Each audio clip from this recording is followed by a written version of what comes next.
Morning guys, welcome back to another video. So in this one I'll be showing you how I'm going to change the brake fluid on the front master cylinder and on the rear master cylinder. You may remember from a previous video that I tested the brake fluid and it showed high moisture content, so I will want to get that changed out before I ride this bike. Also, I'm going to show you how I'm going to rust treat and repaint some of these rusty areas on the frame. I'll try and show you. You can see there's a few dotted around here, which I really think ruin the look of the bike, to be honest. So I'm going to try and address these before I put all the fairings back on. So I might as well do it now.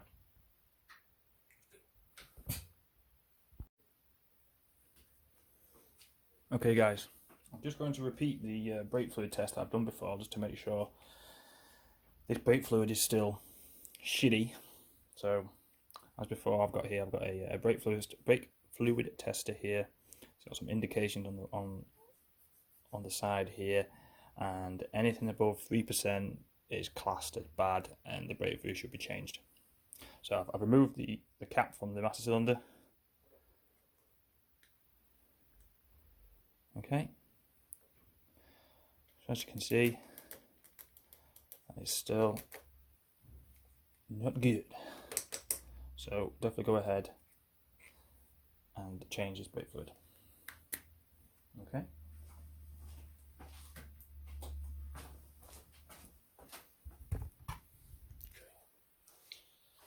So what I've done, I have got a transparent flexible line here onto the brake caliper bleed nipple, and I've placed this in a container, and it's actually submerged in new brake fluid. The reason being is that while I'm going to be actuating the brake lever, which is going to be pumping brake fluid through and out the bleed nipple, which I'll open, when I release the lever momentarily, it will not draw in any air. All it will draw in is new brake fluid from this container. So it's just a means of not introducing air into the brake system if I can help it. So the procedure will be I'll just keep doing that for as long as possible till I determine that enough brake fluid has gone through the system. I'll keep adding new brake fluid in here, obviously, so I keep doing it until I can be fairly certain that all the old brake fluid has passed through the system into this container, and I've added new brake fluid here, so the entire system contains new brake fluid.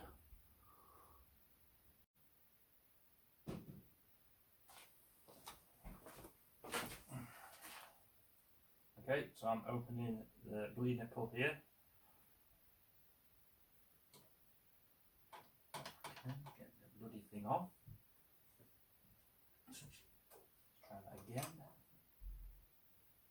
Okay, there we go.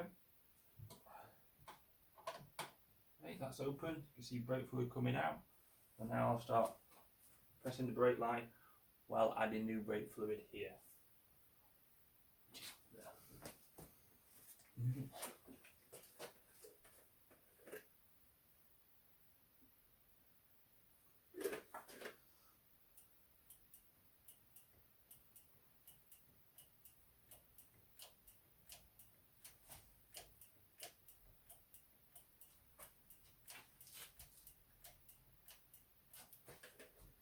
Make sure this doesn't run too low, or you'll get air in the brake system.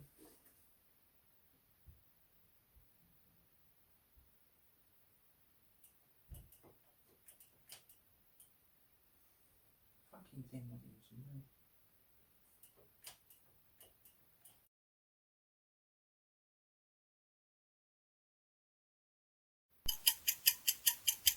Okay guys, sorry about the shitty camera angle of the last video. So I think I've put through enough brake fluid now to guarantee there's new flow in the entire system. And just to prove I haven't introduced any new air into the system, the lever should still give me still have some pressure. You can see. So that seems fine. Okay. So next step is onto the rear. And the brake reservoir for the rear brake is here. Okay guys, just to test the brake fluid now, after replacing the fluid to prove it's okay.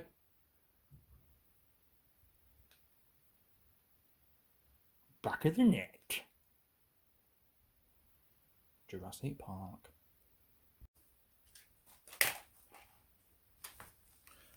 Okay guys, so onto the rear brakes. So I'm moving the rear brake reservoir here. So I'm gonna test it first. I haven't tested this yet.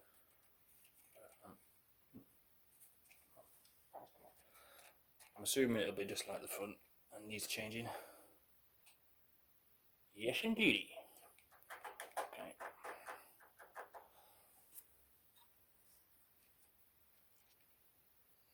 Let's get on, change it. Okay guys, onto the rear, same procedure. I've got my brake bleed line hooked up. I'm on the brake bleed nipple there, just about to open it. Still got my professional reservoir retaining device here.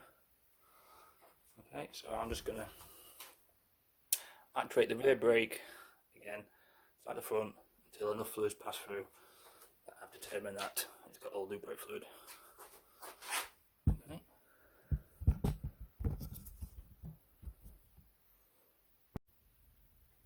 Okay, changed it now on the rear brakes. Let's just give it a quick test. Oh yes. Okay, so the bleed nipple's shut now. I've tested the rear foot lever and there's lots of pressure, so there's no air in the system. So there we are, brake fluid change. Good times. Now then guys, welcome back. So this step now is I'm preparing the frame to get some paint. Obviously in an ideal world you would strip the bike completely down to a bare frame and then have it painted properly. I ain't got the time or the inclination to do all that, so what I'm going to do, or what I have done, shall I say, is I've removed or moved out of the way as much as possible from the frame to expose all the rust. For example here, which is pretty bad. It's all surface, it's not through. Just under the seat. Okay, so my first step is to using either a wire wheel on my drill here or on the Dremel for the more intricate, more accurate pieces. I'm going to go around all these rust sections and then grind off the surface rust as much as possible. See some here, here, here. D2 obviously there. See there. Okay, so we'll do that step and then I'll bring you back. Okay guys, bit of an update. So I've gone over the frame with the wire wheel and the Dremel. The Dremel worked really well actually to get into some of these really tight places.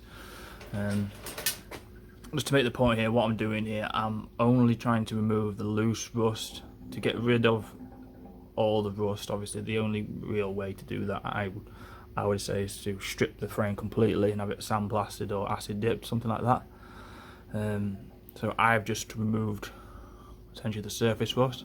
In my opinion, it's already looking a lot better, almost like a shabby chic patina look to it.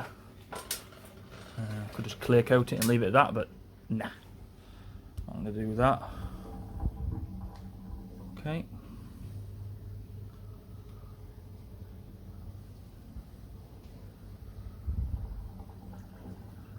Right. Okay, so my next step, I'm going to treat these areas with some rust converter.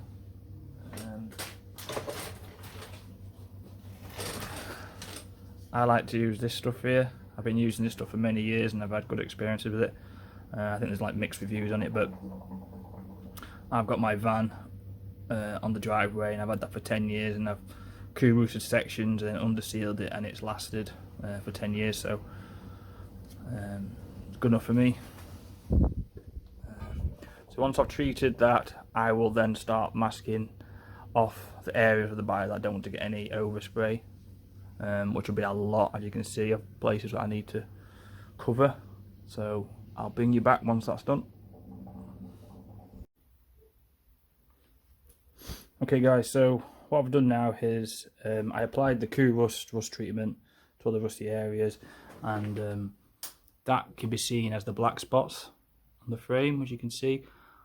What it does, it converts the rust and it turns black.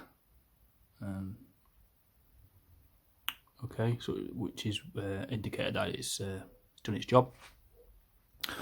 Also, I have covered in just some decorating dust sheets the front and rear end, the engine, the airbox, the handlebars, just to cover it so I don't get paint where I don't want to get paint.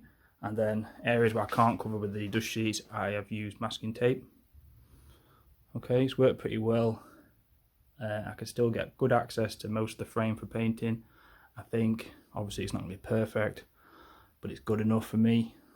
I've also given the frame a light sanding, just to key it so that the new paint will adhere good. And also then I gave it a degrease as well. So I think I'll leave the painting revealed to the next video, because I've been on this all day now and I'm knackered. So I'll see you next time. Civvy.